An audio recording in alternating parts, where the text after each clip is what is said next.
భూమి ఆకాశం సృజించినాడు, సృష్టినంత కలగ చేసినాడు. ఆయన సృష్టికర్త. అలాగే మనుషులను, నరులను సృజించి నరునికి జీవాత్మ ఊదగా జీవాత్మ ఆయన మనలో ఆత్మ పెట్టినాడు. చక్కగా దేవుడు హస్తాలతో మనల్ని తయారు చేసి నిన్ను నన్ను ఇంత చక్కగా ఇంత అందంగా ఉన్నామంటే కేవలమైన చేతుల ద్వారా చేసినాడు. అది మనం అందరం గుర్తుపెట్టుకోవాలి. నోటి మాట ద్వారా ఏం జరిగింది? సమస్తమును కలుగజేసినాడు. కేవలం ఆయన నోటి మాట ద్వారానే సమస్తము జరిగింది.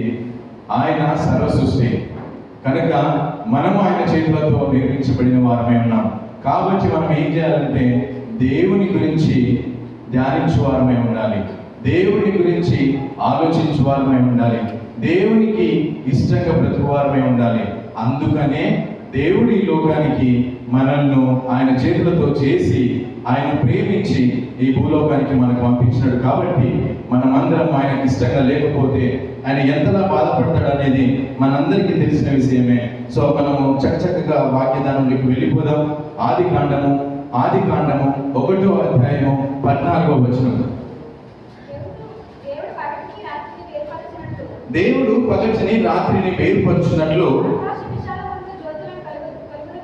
ఆకాశ విశాలమందు జ్యోతులు కలుగును గాక అనియు అవి సూచనలను, కాలములను, దిన సంవత్సరములను సూచించుటకై ఉండుగాక అనియు భూమి మీద వెలిగించుటకు అవి ఆకాశ విశాలమందు జ్యోతుల ఎండు గాక అనియు పలికెను. ఆ ప్రకారమైన చాలు.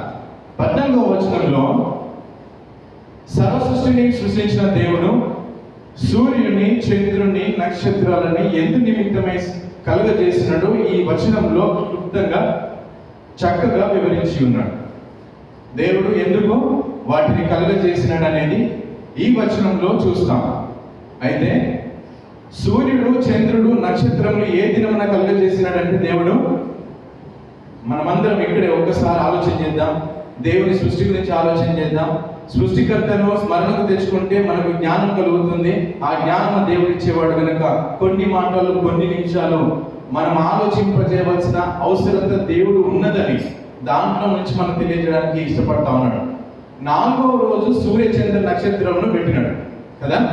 4వ రోజు పెడితే సూర్యుడు లేకుండా అస్తమయము, ఉదయము జరగదు. సూర్యుడు, మనం అందరం ఏమనుకుంటాం?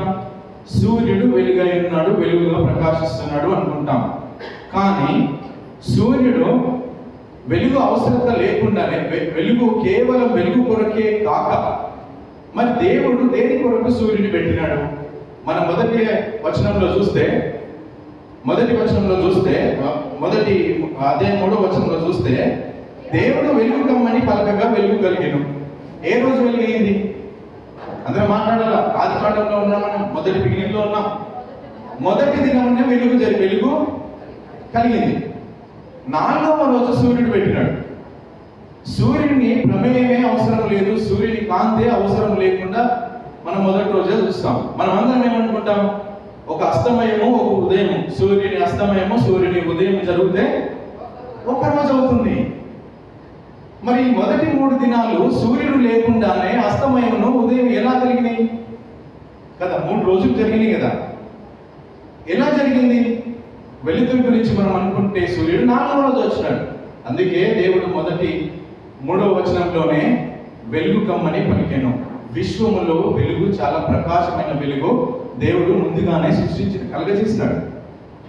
ఆ యొక్క పాల పుంతలో ఈ నక్షత్రాలు, ఈ సూర్యుడు ఒక చుక్క, చాలా ప్రకాశమైన వెలుగు, చాలా పెద్ద వెలుగు. ఆ యొక్క మండలంలో చాలా వెలుతురుగా ఉంది. దానిలో ఒక్కొక్క భాగంలో ఒక్కొక్క గెలాక్సీ, అట్లా ఎన్నో గెలాక్సీలు ఉన్నాయి. ఎంతో విశ్వమంతా వెలుగుగా ఉంది. సూర్యుడు లేకపోతే విశ్వమంతా చీకటి కానే కాదు. విశ్వంలో దేవుడు వెలుగు ముందే చేసినాడు. మరి అస్తమయం, ఉదయం ఎలా కలిగినాయి అంటే విశ్వంలో ఉన్న వెలుగు భూమి గుండ్రంగా ఉంది, తిరుగుతూ ఉంది. ఒకవైపు కిరణాలు పడుతున్నప్పుడు ఒకవైపు చీకటిగా ఉంటుంది కదా. ఆ చీకటి, ఈ వెలుతురు ఆ తిరుగుతున్నప్పుడు ఏదైతే చీకటిగా ఉందో అది ఉదయం అవుతుంది. చీకటి ఏదైతే వెలుతురుగా ఉందో అది చీకటి అవుతుంది. దాని అస్తమయమును ఉదయం అనగా ఒక దినమైంది. ఆ విధంగా ఉదయము అస్తమయం కలుగుతుంది, దినాలు గడుస్తున్నాయి. మరి సూర్యుని చేయాల్సిన అవసరత ఏంటి కదా? కావలసిన కోసమే కాదంటారా? సూర్యుడిని చేయాల్సిన దేవుడు, సూర్యుడిని చేయాల్సిన అవసరత ఏంటి? మనం చూస్తే 4వ రోజు దేవుడు సూర్యుడిని సృష్టించినాడు. సూర్యుడిని ఎందుకు చేసినాడు అంటే ఆ యొక్క గెలాక్సీలో నుంచి, ఆ విశ్వంలో నుంచి భూమిని, సూర్యుని, చంద్రుని, నక్షత్రాలని కాస్త వేరుపరిచి భూమికి ప్రత్యేకమైన వెలుగుగా సూర్యుని పెట్టినాడు. సూర్యుడు లేకుండా భూమి మీద వెలుతురు లేదా అంటే మనం ఏం చెప్పుకున్నాం? వెలుతురు పడుతూ ఉంది. విశ్వంలో మొదటి రోజే దేవుడు వెలుతురు చేసినాడు, ఆ వెలుతురు భూమి మీద పడతా ఉంది. కానీ దేవుడు సూర్యుని, చంద్రుని, నక్షత్రాలను, భూమిని వేరుపరిచి కాస్త వెలుతురు నుంచి దూరపరిచి ఇప్పుడు ప్రత్యేకంగా భూమి కొరకు, భూమి మీద ప్రకాశించడానికి వెలుతురుగా సూర్యుని పెట్టినాడు. అంతే అంటారా? ఇంకా ఏమైనా ఉందా సూర్యుని గురించి తెలుసుకోవాల్సిన విషయం అనేది మనం ముందుకెళ్తాం. అయితే సూర్యుడిని ఎందుకు పెట్టినాడు, నక్షత్రం ఎందుకు పెట్టినాడు, చంద్రుని ఎందుకు పెట్టినాడు అంటే వచనంలో క్లియర్గా ఉంది. అయితే మొదట చూద్దాం, 14వ వచనం. దేవుడు పగటిని రాత్రిని వేరుపరిచినట్లు ఆకాశ విశాలమందు జ్యోతులను కానీ, మొదటగా పగటిని రాత్రిని వేరుపరిచినట్లుగా సూర్యుడిని పెట్టినాడు 4వ రోజు కదా. తరువాత సూర్యుడి యొక్క అవసరత ఏముంది అంటే, మనకు సంవత్సరానికి 365 రోజులు అని ఎవరు చెప్పినారు? 365 రోజులే ఉంటాయి సంవత్సరానికి అని ఎలా వచ్చింది? డేస్ కౌంటింగ్ అవుతుంది కదా. డేస్ కౌంటింగ్ ఏంటి? అస్తమయము ఉదయము కలగగా ఒక దినమైన మనకు డేస్ కౌంటింగ్ వస్తుంది. మరి సంవత్సరాల కౌంటింగ్ ఎట్లా వస్తుంది? సంవత్సరాల కౌంటింగ్ ఎట్లా వస్తుంది అంటే, భూమి తన చుట్టూ తాను తిరుగుతున్నప్పుడు ఒక రోజు అవుతుంది. అలాగే సూర్యుని చుట్టూ తిరుగుతా ఉంది. సూర్యుని చుట్టూ తిరిగినప్పుడు 365 రోజులు పడుతుంది సూర్యుని చుట్టూ కంప్లీట్ గా తిరగడానికి. అది సంవత్సరము. సూర్యుడు ఎందుకు అవసరము? భూమి మీద ప్రత్యేకమైన వెలుగు, చీకటిని రాత్రిని వేరుపరచడానికి. దాంతో పాటు సూర్యుని చుట్టూ తిరిగితే ఒక సంవత్సరం అవుతుంది. సూర్యుడు లేకపోతే సంవత్సరాల కౌంటింగ్ రాదు. సంవత్సరాల కౌంటింగ్ కావాలంటే సూర్యుడి యొక్క ప్రత్యేకం ఇక్కడ అవసరం.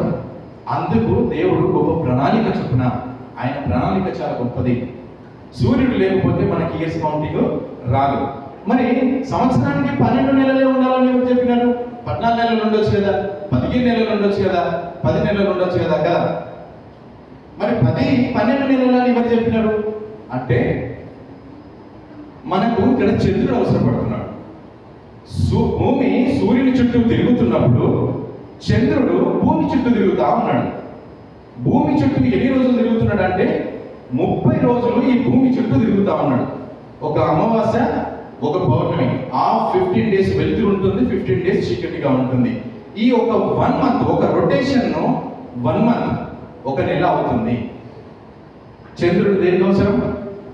నెలల కౌంటింగ్ అవసరం. చంద్రుడు లేకపోతే మనకు నెలల కౌంటింగ్ రాదు.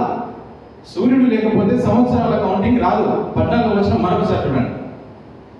దేవుడు పగటిని రాత్రిని వేరుపరిచినట్లు ఆకాశ విశాల ముందు జ్యోతులు కలుగుగా మరియు అవి సూచనలను, కాలములను, దిన సంవత్సరములను. చూడండి, దినం అంటే మనకు తెలిసింది. అస్తమయము ఉదయము కలగగా ఒక దినమాయను. సంవత్సరంలో కౌంటింగ్ ఏంటి? ఇప్పుడు ఇదంతా మనం చిన్న క్లాస్లో ఉన్నప్పుడే, స్కూల్లో ఉన్నప్పుడే మనం దీని గురించి నేర్చుకుంటాం.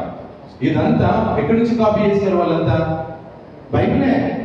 దేవుడు కలుగజేసిన దాన్ని ధ్యానించి పిల్లలకి ఎడ్యుకేషన్ కూడా ఇక్కడ నుంచి, ప్రతిదీ ఇక్కడ నుంచే. శాస్త్రవేత్తలు ఎక్కడి నుంచి అయినారు?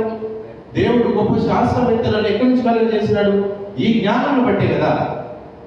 కాబట్టి సూర్యుడు లేకుండా సంవత్సరము లేదు, చంద్రుడు లేకుండా నెలలు లేదు.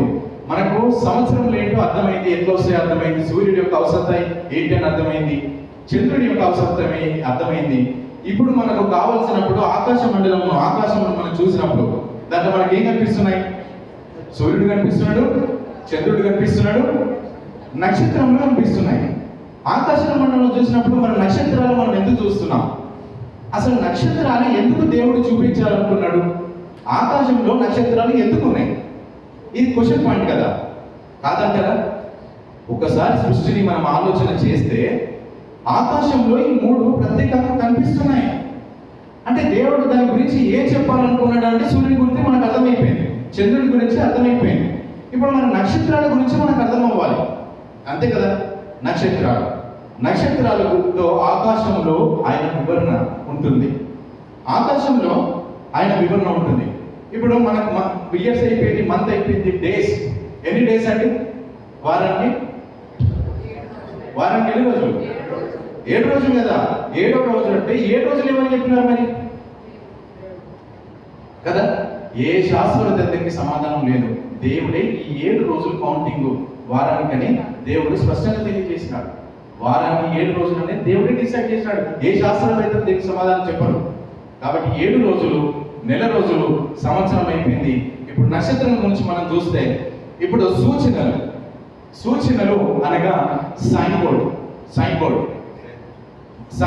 ట్రాఫిక్ మనం వెళ్తున్నాము, అక్కడ యూటర్న్ ఉంది, యూటర్న్ పెట్టేసి ఒక క్రాస్ మార్క్ పెట్టినారు. అదేంటి? ఒక సూచన. అది చూడగానే ఒక మెసేజ్ వస్తుంది. ఏ మెసేజ్ వస్తుంది? యూటర్న్ మనం అక్కడ తీసుకోవద్దు. ఏం చూస్తున్నావు అక్కడ? సైన్ బోర్డ్ చూస్తున్నావు. సైన్ బోర్డ్ చూసినప్పుడు నీకు అర్థమవుతుంది నేను యూటర్న్ తీసుకోవద్దు, నీకు ఒక మెసేజ్ వస్తుంది కదా. ఒక మాట గుర్తు చేస్తాను. నోవాహు కాలంలో మొత్తం జలప్రవాహం ముంచిన తర్వాత నోవాహు కదా తిరిగి ఒక నిబంధన చేసుకుంటాడు. ఏం నిబంధన చేస్తాడు? జలప్రవాహం ద్వారా మరలా ముంచను అని 9వ అధ్యాయంలో ఉంటుంది. ఏమని నిబంధన చేసుకుంటాడు? ఒక నిబంధనకు సూచనగా ఒక గుర్తు పెడతాడు. నిబంధనకు సూచనగా ధనస్సును చూసినప్పుడు ఏమర్థమవుతుంది? ఏం చెప్తున్నాడు దేవుడు? నీకును, జంతువులకును, నాకును ఒక నిబంధన, మరలా ఎప్పుడు జలప్రవాహము రాదు అని దేవుడు ఒక సూచన చెప్తున్నాడు కదా. సూచన అంటే మనకు అర్థమవుతుంది కదా. ఇంకొక ఎగ్జాంపుల్ చూసుకుంటే, మోషేను దేవుడు ఫరో దగ్గరికి పంపడానికి నీ చేతిలో ఉన్న కర్రని కింద పడేయగానే ఏమవుంది? మరలా తోకబట్టుకోగానే ఏమైంది? నువ్వు ఫరో దగ్గరికి వెళ్ళు అనడానికి, దేవుడు పంపినాడు అని చెప్పడానికి ఇది సూచనగా నీకు ఉంటుంది. కాబట్టి నువ్వు వెళ్ళు అని ఎట్లా మోసే పంపినాడో, ఆకాశంలో నక్షత్రముల ద్వారా ఒక సూచన కనిపిస్తూ ఉంది. ఆకాశంలో నక్షత్రాల ద్వారా ఒక సూచన మనకు కనిపిస్తూ ఉంది. వీటిని చూసినప్పుడు ఏదో ఒక మెసేజ్ దేవుడు మనకు చెప్తా ఉన్నాడు, ఏదో ఒక మెసేజ్ మనకు వివరిస్తా ఉన్నాడు.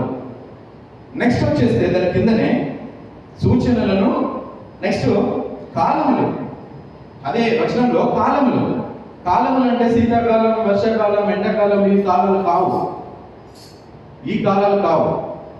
కాలములు అంటే నియమింపబడిన కాలములు, అపాయింటెడ్ టైమ్స్. ఏదైతే నిర్ణయించబడినదో ఆ కాలము. ఫర్ ఎగ్జాంపుల్, యేసు ప్రభు ఏ సంవత్సరంలో వచ్చినాడండి? అంటే ఎన్ని సంవత్సరాలు అవుతుంది ప్రభు వచ్చి? దేవుడు సృష్టిని ఎప్పుడు కలుగజేస్తాడు? Appointed time. ఈ కాలంలో ప్రభు ఇక్కడికి భూమి మీదకి రావాలి. ఈ కాలంలో, ఈ సంవత్సరంలో మనం అందరం భూమి మీదకి రావాలి. ఈ కాలంలో, ఈ సంవత్సరంలో భుజల సంఘంలో మనం అందరం కలవాలి. అపాయింటెడ్ టైమ్స్, నిర్ణయింపబడిన కాలములు. అంటే ఆకాశంలో నక్షత్రముల ద్వారా ఒక్కొక్క కాలములో ఒక్కొక్క సూచన ద్వారా దేవుడు ఆకాశంలో వివరిస్తా ఉన్నాడు. నిర్ణయింపబడిన కాలములో నక్షత్రముల ద్వారా దేవుడు ఒక్కొక్క సమయంలో నక్షత్రములను చూస్తున్నప్పుడు మనకి దేవుడు ఒక మెసేజ్ ఇస్తా ఉన్నాడు. అర్థమవుతుంది కదా. నక్షత్రముల ద్వారా ఆకాశంలో, ఆకాశ మండలంలో మనం చూస్తున్నప్పుడు మనకు ఒకటి అర్థమవుతుంది, ఒక మెసేజ్ వస్తుంది. నిర్ణయింపబడిన కాలంలో, తగిన కాలంలో అతిథిగా వస్తూ ఉంది. అయితే కీర్తనలు 19వ వచనం చూద్దాం. 19వ అధ్యాయము, కీర్తనలు 19వ అధ్యాయము, కీర్తనలు 19వ అధ్యాయం 1వ వచనం. ఆకాశములో దేవుని మహిమను వివరించుచున్నాయి. చూడండి, ఆలోచన చేద్దాం. ఒక్కసారి దేవుని గురించి ఆలోచన చేద్దాం. దేవుడు కలుగజేసిన సృష్టిని గురించి ఆలోచన చేద్దాం. ఆకాశములు దేవుని మహిమను వివరిస్తున్నాయట. ఇప్పుడు మనం ఆకాశం చూసినప్పుడు ఏ కారణం అర్థం అవ్వాలా? దేవుని మహిమపరుస్తున్నాయి కదా. మరి నేను ఎందుకు దేవుని మహిమపరచని చెప్పండి. నోటి మాటతో కలుగజేసిన దేవునికి లోబడి దేవుని మహిమపరుస్తున్నప్పుడు ఆయన హస్తాలతో నన్ను సృజించిన వాడు నువ్వు దేవుని ఎందుకు గుర్తెరుగుతలేదు, దేవునిలో నువ్వు ఎందుకు ఆనందించట్లేదు కాదంటారా? ఎందుకంటే మనలో ఒక మాట గుర్తు చేస్తాను. రోమీలకి 1వ అధ్యాయము 1వ అధ్యాయము 20వ వచనం. రోమీలో రాసిన పత్రిక.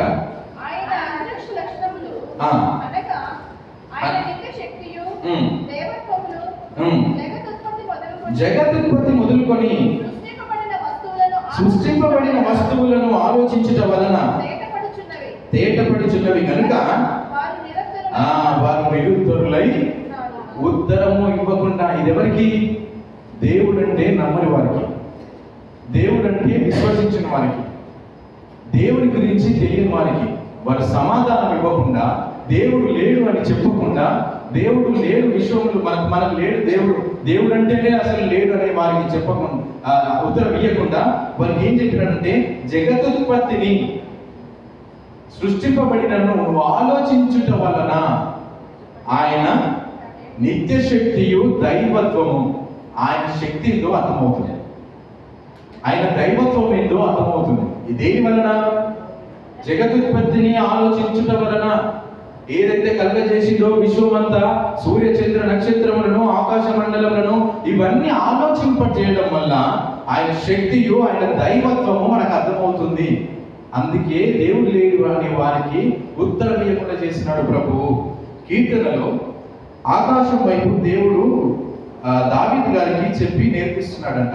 దావీదు గారు ఆకాశం వైపు వెళ్ళి చూసినారంట. కీర్తనలు 8వ అధ్యాయము 3వ వచనం చూసినారా? దావీదు కూడా ఆకాశం వైపు చూస్తే కొన్ని నేర్చుకున్నాడు, కొన్ని చూసినాడు. నీ చేతి పని అయిన నీ ఆకాశములను, నీవు కలగజేసిన చంద్ర నక్షత్రములను నేను చూడగా, నీవు మనిషిని జ్ఞాపకం చేసుకున్నట్టు వాటి ఏపాటి వాడు. ఒక్కసారి చూడండి, దావీదు ఆకాశం వైపు చూసినాడంట. ఆయన చూసి చంద్ర నక్షత్రాలను ఆయన కలగజేసిన అన్ని చూసి ఆశ్చర్యానికి గురి అయినాడు, ఆశ్చర్యపరిచినాడు. ఏమని? అయ్యా, ఇంత చక్కగా సూర్య చంద్ర నక్షత్రములను చేసినావు, ఆకాశ మండలములను చేసినావు, ఎన్నో చేసినావు. అయ్యా, మనిషిని జ్ఞాపకం చేసుకోవడానికి ఏ పాటి వాడయ్యా? నీ నోటి మాట ద్వారానే కేవలము సృష్టి కలుగునుగా అనగానే కలుగుతుంది. ఈ రోజు నా మాట వింటేనే ఓకే అనే రోజుల్లో మనము ఈ లోకంలో చూస్తుంటాం. కేవలం మనం చేతుల ద్వారా ఏదైనా చేస్తేనే నేను సాధించినాను మనం గర్వంగా చెప్పుకుంటాం. అలాంటి దేవుడు ఒక నోటి మాటతోటే చేసినప్పుడు, అయ్యా అంత సృష్టి కలుగజేసినావు, నీ చేతినితో నన్ను చేసినావు, నన్ను జ్ఞాపకం చేసుకోవడానికి ఏ పాటి వాడనయ్యా అని ఏ విధంగా ఆశ్చర్యాన్ని దావీదు గుర్తు చేస్తున్నాడో మనం చేస్తాం. అయితే ఆకాశములు ఏం వివరిస్తున్నాయంటే దేవుని మహిమను వివరిస్తున్నాయి కదా. దేవుని మహిమ అనగా మనం ఇక్కడ చూస్తే ఎబ్రీయులకి 1వ అధ్యాయము 1వ వచనం.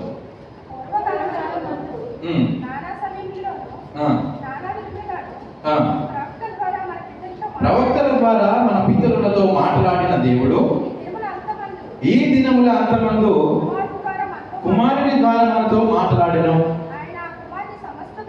ఆయన కుమారుని సమస్తమునకును వారసునిగా నియమించెను.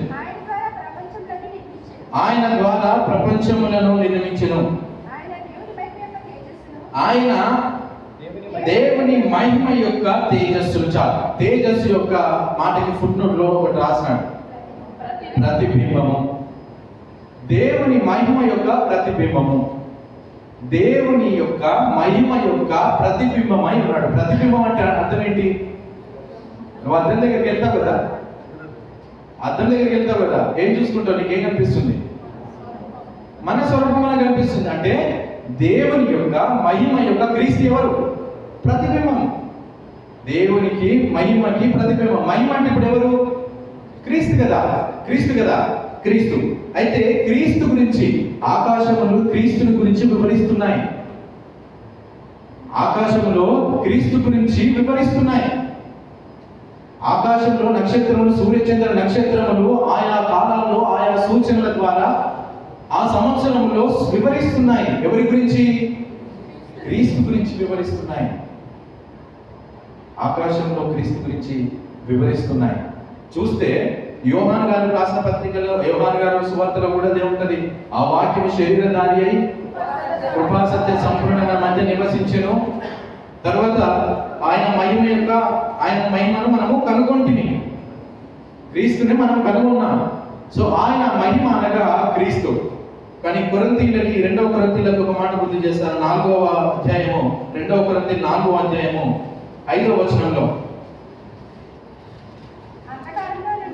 అంధకారంలో నుండి వెలుగు ప్రకాశించును గాక అని పలికిన దేవుడే తన మహిమను గురించి జ్ఞానము యేసుక్రీస్తునందు వెల్లడిపరచుటకు మా హృదయములలో ప్రకాశించను. యేసుక్రీస్తు మనకు జ్ఞానం, ఆయన గురించి, ఆయన మహిమ, యేసుక్రీస్తు గురించి వివరిస్తున్నాయి. ఆయన మహిమ మనమందరం చూస్తాం. కాబట్టి ఆకాశంలో నక్షత్రములను, సూర్యచంద్ర నక్షత్రములను మనం చూస్తున్నాం. అదే మనకి 19వ అధ్యాయం 1వ వచనంలో దేవుని కీర్తనలు 1వ వచనం 19, ఆకాశములు దేవుని మహిమను వివరించుచున్నాయి, అంతరిక్షము ఆయన చేతిని ప్రచురించుచున్నవి. ప్రచురించుచున్నది. అయితే దేవుడు చూడండి, ఆయన ఈ క్రీస్తును, ఆకాశంలో క్రీస్తును మహిమ వివరిస్తున్నాయి, ఆయన ప్రచురపరుస్తున్నాయి, ఆకాశంలో క్రీస్తుని గురించి వివరిస్తున్నాయి. కనుక కీర్తనలు అదే 147వ వచనం చూస్తే నక్షత్రముల గురించి ఒక మాట గుర్తు చేస్తాను. కీర్తనలు 147వ వచనం, అధ్యాయము 147వ అధ్యాయము 4వ వచనం. ఇది ఒక ఎక్సలెంట్ తెలుసా? 147 4వ వచనం అంటే మనకు కీప్యాడ్ ఓపెన్ చేస్తే మొబైల్లో 147 ఏదైతే 1 2 3 4 5 6 7 8 9 ఉంటుందో 147 కింద చూసుకుంటే 4వ చూసుకుంటే స్టార్ 147 స్టార్ అనగానే మనకు సూర్యచంద్ర అంటే నక్షత్రముల సంఖ్య అక్కడ వస్తుంది. నక్షత్రముల గురించి ఈజీ ట్రిక్. 147 4వ వచనం, నక్షత్రముల సంఖ్యను ఆయన నిర్మించి ఉన్నాడు, వాటన్నిటికీ పేర్లు పెట్టుచున్నాడు. చూడండి, నక్షత్రములని ఆయన సంఖ్య, నక్షత్రములు ఆకాశంలో, అబ్రహమా నువ్వు బయటకు వచ్చేసి ఆకాశం వైపు చూడు, నక్షత్రాలు ఒకసారి కౌంట్ చేయమన్నాడు. ప్రభా 1 2 3 4, ప్రభా నా వల్ల కాదు ప్రభా, నేను ఇంకా లెక్క పెట్టలేను, అంతలా నీ జనాన్ని విస్తరింపజేస్తాను అన్నాడు. మనం లెక్క పెట్టలేనని ఆ కోట్ల నక్షత్రాలని ఆయన సంఖ్య నియమించినాడంట. ఆయన సంఖ్య నియమించినాడు. అంతేకాదు ప్రతి దానికి పేరు పెడుతున్నాడంట. భూమి మీద ప్రతి దానికి పేరు ఎవరు పెట్టినారు? ఆదాము పెట్టినాడు కదా. ఇప్పుడు భూమి మీద తర్వాత ఆదాంకి ఇచ్చి పేరు పెట్టమంటే ఈ చెట్టు, ఈ పుట్ట, ఈ రాయి అని మనకి ఎట్లా ఒక పేరు పెట్టినాడో మన లాంగ్వేజ్ లో తర్జమా అయిన తర్వాత మనం ఎట్లా పలుకుతున్నామో, ఇవన్నిటికి పులి, సింహము, నెమలి అని చెప్తున్నామో, దేవుడు ఆకాశంలో నక్షత్రములకి ప్రతి దానికి పేరు పెట్టినాడంట. మీకెవరికైనా ఆకాశంలో నక్షత్రాల గురించి మీకెవరికైనా ముందే దాని పేరు చెప్పగలుగుతారా? చూడగానే అన్ని చూడడానికి అట్లే ఉంటాయి కదా. దేవుడు వాటి సంఖ్యను నియమించినాడు, వాటి పేర్లు కూడా దేవుడు పెట్టినాడు. అబ్రాహాముకు చూపించినప్పుడు ఈ విధంగా అంతలా విస్తరింపజేస్తున్నాడు అంటే లెక్కించలేనిదంతా. అయితే ఒక మాట గుర్తు చేస్తాను, ఒక చిన్న ఎగ్జాంపుల్ చెప్తాను. గురు శిష్యులు మంచి డిటెక్టివ్స్ వాళ్ళు, ఇట్లా కనిపెట్టేవారు. ఒక సాయంత్రం, ఒక రాత్రికాల సమయంలో ప్రదేశానికి వెళ్ళినారు, అడవి ప్రాంతం, చక్కగా భోజనం చేసినారు, వాళ్ళు పడుకున్నారు. ఆ పడుకునే టైంలో ఆ టెంట్ వేసుకొని పడుకున్నారు. టెంట్ వేసుకొని పడుకున్న తర్వాత మధ్యాహ్నం అంటే ఎర్లీ మార్నింగ్ 3 o'clock ఈ గురువు షెర్లాక్ హోమ్స్ అని మనం విన్నాం, వాట్సన్ అని మనం విన్నాం. షెర్లాక్ హోమ్స్ గురువు అండ్ వాట్సన్ శిష్యుడు, వాళ్ళిద్దరు కలిసి పడుకున్న తర్వాత ఉదయం తెల్లవారుజామున 3 గంటలకు వాళ్ళు చూసేసి గురువు గారు ఎవరే శిశువు పైన చూడు ఒకసారి అంటే శిశువు చక్కగా వర్ణిస్తున్నాడు. ఏమని? అయ్యా, ఆకాశం చూస్తే ఒక పాలపుంతలా కనిపిస్తా ఉంది, అనేక నక్షత్రాల సమూహం కనిపిస్తా ఉంది. దాదాపు కాలక్రమేణా మన వాతావరణాన్ని చూస్తే ఇంచుమించు 3 అవుతుంది అనుకుంటాను. రేపటి దినాల్లో కూడా వాతావరణం పొడిగానే ఉంటుంది అనుకుంటున్నాను. మరి మీకేమనిపిస్తుంది గురువు గారు అన్నప్పుడు? ఒరే బుద్ధిహీనుడా, మనం టెంట్ వేసుకొని పడుకున్నాం కదా, ఇప్పుడు అది టెంట్ లేదు. టెంట్ వేసుకొని పడుకుంటే కప్పు ఉంటుంది కదా, ఇప్పుడు ఆ టెంట్ లేదు. కానీ పైకి చూడమన్న ఉద్దేశం గురువు గారిది ఏమంటారు? మీకు అర్థం అవ్వలేదు ఇంకా కదా. టెంట్ వేసుకొని పడుకున్నారు, గురువు గారు పైకి చూడమన్నాడు. పైకి ఏం చూడమన్నాడు? టెంట్ చూడమన్నాడు. టెంట్ లేదురా, ఎవరు ఎత్తుకుపోయినాడు అని. కానీ శిష్యుడు ఏం చూస్తున్నాడు? టెంట్ చూసి కదా, పైకి చూసి వాతావరణం గురించి ఎక్స్ప్లెయిన్ చేస్తున్నాడు. సో ఆయన గురువు గారు పైకి చూడమన్న ఉద్దేశం వేరు. అట్లాగే ప్రభు కూడా మనల్ని పైకి చూడమని చెప్తున్నాడు. ప్రభు ఉద్దేశం వేరు కదా. ఆకాశమును చూడండి. యెషయా గ్రంథంలో ఒక మాట ఉంటుంది, గుర్తు చేసి తీశాను. యెషయా గ్రంథం 40వ అధ్యాయం. యెషయా గ్రంథం 40వ అధ్యాయం 26వ వచనం. మీ కన్నులు పైకెత్తి చూడుడి, వీటిని ఎవడు సృజించను? వీటి లెక్క చొప్పున వీటి సమూహములను బయలుదేరి చేసి వీటన్నిటికీ పేర్లు పెట్టి పిలుచువాడే కదా. తన అధిక శక్తి చేతను కలిగి ఉన్న బలాతిశయము చేతను ఆయన ఒక్కటైనను విడిచిపెట్టడంట. పైకెత్తి చూడండి. మన పిల్లలకి పల్లెటూరు ప్రాంతానికి వెళ్తే, మన సిటీలో మిద్దెలెక్కినా మేడలెక్కినా ఆకాశం వైపు వెళ్తే ఆ యొక్క వాతావరణం పొల్యూషన్ అయిపోయింది కాబట్టి చక్కగా కనిపించదు. పల్లెటూరుకు తీసుకెళ్తే, చీకటి ప్రదేశంలోకి తీసుకెళ్తే ఆకాశం వైపు చూస్తే చాలా చక్కగా ఉంటుంది. చాలా చక్కగా నక్షత్రాలు, చంద్రుడు చాలా చక్కగా కనిపిస్తుంటాడు. కాబట్టి మనం దాన్ని చూస్తున్నప్పుడు ఒక్కొక్కసారి మనం చిన్నగా ఉన్నప్పుడైతే ఇంటి దగ్గర ఉన్నప్పుడైతే బయట చాలా మంది పడుకుని నైట్లో ఉండేవారు ఇంటి దగ్గర. అప్పుడు ఆకాశం వైపు వెళ్ళినప్పుడు చాలా చక్కగా కనిపించేది. పల్లెటూరులో ఉన్న వాళ్ళకైతే అర్థమవుతుంది. సో అట్లా అక్కడికి వెళ్ళి మీరు పిల్లలకి అప్పుడప్పుడు చూపండి. ఈ నక్షత్రములని ఆకాశంలో చూస్తే ఏదైతే ఈ నక్షత్రాల సమూహం వస్తుందో, ఒక మాట గుర్తు చేస్తాను. పిల్లలకి పెన్సిల్ ఇచ్చేసి ఒక బుక్లో అన్ని స్టార్స్ ఉంటాయి, ఆ చుక్కలను కలపండి అంటారు. ఆ చుక్కలను కలుపుతున్నప్పుడు కలిపే ఎండ్ అయ్యే లోపల ఒక ఫిగర్ వస్తుంది, ఒక బొమ్మ వస్తుంది కదా. ఆ చుక్కలను ఏదైతే ఉందో ఆ చుక్కలను కలిపే లోపల ఒక బొమ్మ వస్తుంది. నక్షత్రంలో ఆకాశంలో గుంపులుగా వచ్చినప్పుడు వాటిని చూస్తున్నప్పుడు ఆ నక్షత్రాలను ఏదైతే బ్రైట్నెస్ నక్షత్రాలు ఉన్నాయో అవన్నిటిని కలిపితే ఒక బొమ్మ వస్తుంది. ఆ బొమ్మ ఆ నక్షత్రం యొక్క వివరణ అయి ఉంటుంది, ఆ నక్షత్రం యొక్క పేరు యొక్క వివరణ అయి ఉంటుంది. అందుకే పైకెత్తి చూడండి, సమూహములలో బయలుదేరో, వీటి లెక్క చొప్పున వీటి సమూహములను బయలుదేరి చేసి వీటన్నిటికీ పేర్లు పెడుతున్నాను. సమూహములుగా బయలుదేరుతున్నాయి, వీటన్నిటికీ పేర్లు పెడుతున్నాడు. ఆయన ఒక్కటి కూడా వదిలిపెడతలేడు. సమూహంగా బయలుదేరిస్తున్న ఒక్కటి కూడా వదిలిపెడుతున్నాడు. ఆ విధంగా చూస్తే నక్షత్రంలో పేర్లు మనం చూడాలనుకుంటే, నక్షత్రంలో పేర్లు ఎక్కడన్నా చూస్తున్నారా మీరు? యోబు గ్రంథం తీయండి, ఎక్కడనో యోబు గ్రంథం 38వ అధ్యాయం. యోబు గారికి చాలా ప్రశ్నలు ఇస్తాడు ప్రభు. యోబు గారితో మాట్లాడుతున్నప్పుడు 38వ అధ్యాయం 31వ వచనం.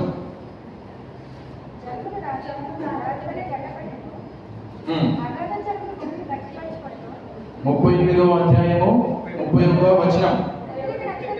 కృతికా నక్షత్రములను నీవు బంధింపగలవా? మృగశీర్షక కట్లను విప్పగలవా? వాటి వాటి కాలములలో నక్షత్ర రాశులను వచ్చినట్లు నువ్వు చేయగలవా? సప్తర్షి నక్షత్రములను వాటి ఉపనక్షత్రాలను నీవు నడిపింపగలవా? చూడండి, కృతిక నక్షత్రములు, మృగశీర్షిక కట్లను, సప్తరి నక్షత్రములు వాటి వాటి పేర్లంట. యోబు గ్రంథం ఎప్పుడు రాయబడినది? ఆది కాండం కంటే ముందే కదా యోబు యొక్క చరిత్ర మనం విన్నాం కదా. అప్పటికే యోబు గారికి నక్షత్రాల గురించి తెలుసు. అంటే నక్షత్రాల యొక్క వివరణ ఏంటి, నక్షత్రాల యొక్క ఆ యొక్క దేవుని మహిమను ఏ విధంగా మహిమపరుస్తున్నాయి, వాటి ద్వారా దేవుడు ఏమి వివరిస్తున్నాడు, ప్రజలకి ఏమి తెలియజేస్తున్నాడో వీళ్ళందరికీ తెలుసు. ఆ నక్షత్రం పేరు వచ్చినప్పుడు వీళ్ళకు ఒకటి అర్థమవుతా ఉంది. ఇక్కడ చూడండి, నక్షత్రములు వాటి ఉప నక్షత్రములు కూడా వస్తున్నాయి. ఈ నక్షత్రాల సమూహం వచ్చినప్పుడు ఒక మెసేజ్ ఇస్తున్నాడు దేవుడు. ఈ నక్షత్రాల గురించి మరి యోగుకి ఎట్లా తెలుసు? యోగు మాట్లాడే సందర్భం చూద్దాం. ఇది యేసు ప్రభు మాట్లాడాడు అంటే ప్రభు యోగుతో చెప్తున్నాడు కదా, క్వశ్చన్ వేస్తున్నాడు కదా, మరి యోగు మాట్లాడిన సందర్భం చూద్దాం. అదే యోగు 9వ అధ్యాయము 9వ వచనం. పెళ్లి చేసుకున్న తర్వాత హిందువులు పెళ్లి చేసుకున్న తర్వాత హిందువులు పెళ్లిగా వెడ తీసుకొచ్చి ఒకరు చూపిస్తారు నక్షత్రాన్ని. ఎక్కడి ఏ నక్షత్రం కాదు, కానీ ఇక్కడ యోగు గారు మాట్లాడుతున్నారు చూడండి. ఆయన స్వాతి, మృగశీర్షము, కృతిక అను వాటి దక్షిణ నక్షత్ర రాశులుగా చేసిన వాడు. ఎవరు మాట్లాడుతున్నాడు ఈ మాట? యోగు గారికి ఎలా తెలుసు కదా? అంటే వీళ్ళందరికీ ప్రథమంగా మొదటగా ఆదాము నుంచి దేవుడు ఆకాశం వైపు చూస్తున్నప్పుడు చాలా విషయాలు నేర్పించినాడు. ఆకాశం వైపు చూస్తున్నప్పుడు చాలా విషయాలు దేవుడు నేర్పించినాడు. ఏమని నేర్పించినాడు? ఆకాశంలో ఈ సమూహం వస్తుంది, ఈ ఉపనక్షత్రంలో వస్తున్నాయి, వాటిని కలిపినప్పుడు అలనాటి కాలంలో చిట్టాలు విప్పేవాళ్ళు. అలనాటి కాలంలో చిట్టాలు విప్పి దాన్ని డ్రాయింగ్ చేసేవాళ్ళు, దాని గురించి వివరించేవాళ్ళు. అప్పుడు దాని గురించి తెలిసేది. సో అట్లా వీళ్ళందరూ భూమి మీద మనం అందరము 365 రోజులను ఎక్కడికి వెళ్ళంటే 12 నెలలు ఎక్కడికి వెళ్ళి అంటే వీళ్ళందరూ ఏ దేశానికి వెళ్ళినా ఇప్పుడు కొన్ని మనం చూస్తాం, ఈ నక్షత్ర రాశులు కదా, మనం కొన్ని నక్షత్ర రాశులు చూస్తాం క్యాజువల్గా. ఏ రాశులు చూస్తాము? 12 నక్షత్ర రాశులు చూస్తాం మన తెలుగులో. ఏ రాష్ట్రం? కన్య రాశి, సింహరాశి, మిథున రాశి, కర్కాటక రాశి, ఇలాంటి రాశులు చూస్తాం కదా. ఇవన్నీ తరచుగా ఆయా దేశాలలో ఆయా లాంగ్వేజ్లలో వాళ్ళు మార్చుకున్నారు. దేవుడు వాటికి ఇచ్చిన వివరణ వేరు, సాతాను దాన్ని గలిబిలి చేసి వాడుతున్న విధానం వేరు. కన్య రాశి ఇది ఎక్కడికి సమూహం అంటే ఆ కాలంలో వచ్చినప్పుడు ఆ చుక్కలన్నీ కలిపితే ఒక కన్యగా వచ్చేది. స్త్రీ సంతానం నుండి ఒకరు వచ్చిన సాతాను తలను చితకబట్టేవారు. ఎవరు? యేసు ప్రభు. ఎక్కడి నుంచి రావాలి? కన్య నుండి రావాలి. సింహరాశి ఇప్పుడు ఆదికాండ ప్రకటన గ్రంథంలో యూదా స్తుతి గోత్రము సింహం. నక్షత్రాల ద్వారా ఆయా కాలంలో ఇవన్నీ యాడ్ చేస్తున్నప్పుడు ఒక్కొక్క ఫిగర్ వచ్చేది. దాన్ని సాధారణ మార్చి మనం ఏదో అది చూస్తాం. రాశి ఫలాలు మనం చూడొద్దు, రాశి ఫలాలు కాదు మనం చూడాల్సింది, దాని గురించి వివరణ దేవుడు ఇవ్వాలనుకున్నాడు. కానీ మోసపరిచి ఏ దేశానికి వెళ్ళినా ప్రతి ఒక్కరు ఆ పేర్లతో వేరు వేరు లాంగ్వేజ్ పేర్లతో పెట్టుకుంటారు. వీళ్ళందరికీ ఎప్పుడు తెలుసు ఈ నక్షత్ర రాశుల గురించి? బాబేలు గోపురం దగ్గర వీళ్ళందరూ ఉన్నప్పుడు అప్పటికే వీళ్ళందరికీ తెలుసు. ఆయా దేశాలు చెదిరిపోయినారు, ఆయా భాషల ద్వారా ఆయా దేశాలు చెదిరిపోయినారు. అప్పుడు వాళ్ళకి నక్షత్ర రాశులు వస్తాయి, నక్షత్రాల గుంపు వస్తుంది, దేవుడు మనకు తెలియజేస్తున్నాడని వాళ్ళకు తెలుసు. ఒక ఎగ్జాంపుల్ చెప్తాను, తొందరగా ముగిస్తాను. ఆకాశంలో ఒక ఎగ్జాంపుల్ చెప్పి ముగిస్తాను. డిసెంబర్ 25 దేవుని యొక్క పుట్టినరోజు. ఆ రోజు యూదా దేశంలో యేసు ప్రభు పుట్టినాడని తూర్పు దేశ జ్ఞానులకి ఎలా తెలిసింది? నక్షత్రాన్ని చూసి వాళ్ళు, నక్షత్రము పుడితే యూదా దేశంలో రాజు పుడతాడని జ్ఞానులకు ఎలా తెలుసు? అర్థమవుతుందా? నక్షత్రాలు ఎందుకు దేవుడు ఆకాశంలో కలగజేసినాడు, వాటి ద్వారా ఏం మెసేజ్ ఇవ్వాలనుకున్నాడు? చాలా విశాలమైన ఆకాశ మండలంలో విశాలమైన సబ్జెక్ట్. కానీ ఆకాశంలో ఆ నక్షత్రము చూసినప్పుడు తూర్పు దేశ జ్ఞానులు బయలుదేరినారు. ఎందుకు? యూదుల రాజు పుట్టినాడని, రక్షకుడు పుట్టినాడని. ఈ యొక్క కన్య యొక్క బొమ్మ ఫిగర్ గీసినప్పుడు ఒక్కొక్క పాట దగ్గర ఒక్కొక్క స్టార్ ఉంటుంది, ఒక్కొక్క స్టార్కి ఒక్కొక్క పేరుకు అనుగుణంగా ఒక్కొక్క వివరణ ఉంటుంది. దేవుడు ఎవరు? రాజు. భూమి మీదకి ఎట్లా వస్తున్నాడు? వచ్చినాడు? రాజుగా వచ్చినాడు కదా. ఒక స్టార్కి రాజు, దాని గురించి వివరణ ఉంటుంది. దేవుడు భూమికి సేవకుడిగా వచ్చినాడు, ఒక వివరణ ఉంటుంది. దేవుడు రక్షకుడై వచ్చినాడు, ఒక వివరణ ఉంటుంది. ఒక్కొక్క నక్షత్రము ఒక్కొక్క వివరణ ఇస్తుంది. అలా ఆ చుక్క పుట్టినప్పుడు తూర్పు దేశ జ్ఞానులు విని బయలుదేరినారు యూదా దేశమందు. అయితే ఈ యొక్క నక్షత్రాల గుంపు ఎన్ని రోజులు ఉంటుందంటే 12 నక్షత్రాలు రాసుకున్నాయి. ఆయా నెలలో ఆ ఉప నక్షత్రములు ఇట్లా వస్తున్నాయని చాలా సబ్జెక్టు నేను కొంతవరకు చూశాను, చాలా బాగుంది. అది ఈ యొక్క నెలలో చంద్రుడు ఏదైతే ఉంటుందో ఈ కాలంలో ఒక్కొక్క గుంపు వస్తుందంట. అయితే ఏదైతే ఈ కన్యరాశి ఉందో ఆ గుంపు తిరిగి మరలా సంవత్సరానికి వస్తుంది. ఇప్పుడు వచ్చిన గుంపు, ఈ నెలలో వచ్చిన గుంపు 30 days ఉన్న తర్వాత మరలా తిరిగి నెక్స్ట్ వచ్చే సంవత్సరం వస్తుంది. తూర్పు దేశ జ్ఞానులు చూసినప్పుడు ఆ మందులో చూసినప్పుడు దేవుని దగ్గరికి బయలుదేరిన వెళ్ళినలో తిరిగి వెళ్ళేసరికి సంవత్సర కాలం పట్టింది. మరి ఒకవేళ నక్షత్రము వాళ్ళని నడిపించుకుంటే దేవుని దగ్గరికి తీసుకెళ్తే డైరెక్ట్ దేవుని దగ్గరికి వెళ్ళొచ్చు కదా. ఏ రోజు రాజు దగ్గరికి ఎందుకు వెళ్ళినారు జ్ఞానులు? 1వ అధ్యాయం అంటారు కదా, 2వ అధ్యాయం మత్తయి సువార్తలో ఎందుకు వెళ్ళారు? ఆయనను అడిగినారు, యూదుల రాజు ఎక్కడ? తర్వాత ఎక్కడ ఉన్నాడంటే బెత్లెహేములో ఉన్నాడని వాళ్ళు తెలుసుకున్న తర్వాత అక్కడ చూసేసరికి మరలా నక్షత్రం కనిపిస్తుంది. అప్పుడు సమయం వచ్చింది. నక్షత్రం కనిపించిన వల్ల చాలా సంతోషపడతారు, సంబరపడతారు.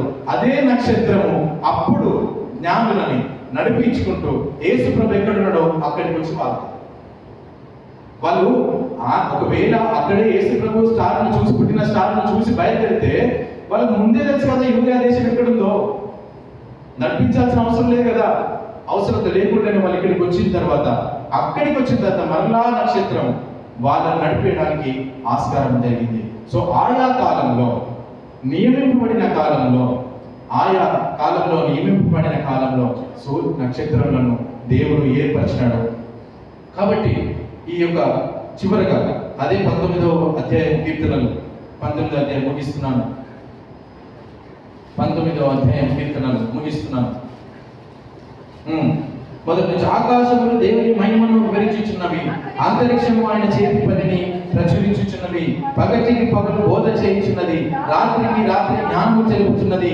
వాటికి భాష లేదు, మాట లేదు, వాటి స్వరము వినపడదు. చూడు, భాష లేదంట, మాటలు లేవంట, స్వరం లేదంట, కానీ వివరిస్తున్నాయి. ఏం వివరిస్తున్నాయి? ఆకాశ మండలంలో ఏం వివరిస్తున్నాయి? మాటలు లేవు, భాష లే, స్వరం లే, కానీ వివరిస్తున్నాయి. క్రీస్తుని గురించి వివరిస్తున్నాయి. అలనాడే క్రీస్తు గురించి వివరించినాయి. నానా విధములలో, నానా సందర్భాలలో ప్రవక్తల ద్వారా అగ్ని పత్రికలను ఎట్లా చదివినామో అలనాడే క్రీస్తు గురించి వివరించినాయి, అలనాడే క్రీస్తు గురించి బయలుపరిచినాయి. ఇంకా కిందికి చూస్తే వాటి కొలనులు భూమి అదంతా వ్యాపించి లోక దిగంతముల వరకు వాటి ప్రకటనలు బయలువెళ్ళుచున్నవి.